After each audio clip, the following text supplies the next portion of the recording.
نوحہ کرنا، خود کو مارنا، سینہ پیٹنا، یہ سب جاہلیت کے عمل ہے اور اسلام میں حرام ہے۔ محرم صرف غم کا مہینہ نہیں ہے، اسلامی تاریخ میں اسے عزت و عظمت حاصل ہے۔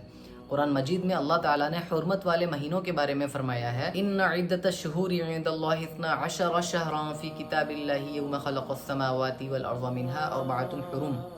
بے شک اللہ کے نزدیک مہینوں کی گنتی 12 ہے، ان میں سے 4 حرمت والے مہینے ہیں۔ کون سے 4؟